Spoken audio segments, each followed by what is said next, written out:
Les hommes sont assis à l'avant, les femmes rentrent par l'arrière.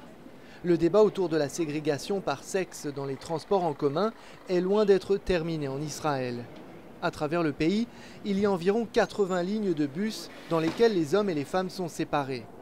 Malgré un décret récent de la Cour suprême interdisant l'imposition de telles pratiques, cette séparation reste la norme sur les lignes qui relient les quartiers religieux. Ces passagers disent que c'est une question de choix. We do not want to be distracted, as it says in the Shema. You shall not stray after your heart and your eyes. התורה מבקשת בצניעות. לא נכנס לפרט אוטובוס, לא היה אוטובוס בזמן התורה.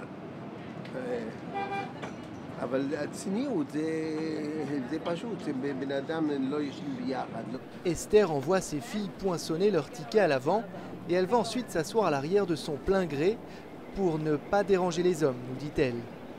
I don't think it's a denigration to the women. I think it's something very special. The women here have an appreciation of a certain sanctity that the men want to maintain, and the women, as their partners, want their men to maintain that. Certains ont porté cette cause devant les tribunaux. Miki Gitzin est de ceux qui font campagne contre cette séparation. Il dénonce une trahison de ce qu'il appelle le véritable esprit d'Israël. This goes against our values. This goes against the values of the state of Israel. It was established as a democratic and a Jewish state, but not as a theocratic, ultra-orthodox entity. Pour sa part, le ministère des Transports israélien a décidé que tolérer la ségrégation est un moyen pour lui de pouvoir continuer à servir une large portion de sa clientèle. Il est un fait que certaines franges de la population ultra-orthodoxe désirent imposer cette séparation. L'État, le ministère, la Cour suprême n'a en aucun cas accepté cette vision des choses et nous ne faisons que l'autoriser sans vraiment l'encourager. Le rabbin Kahn, lui-même un membre de la communauté juive orthodoxe, nous dit que les laïcs israéliens n'ont pas de crainte à avoir à ce sujet.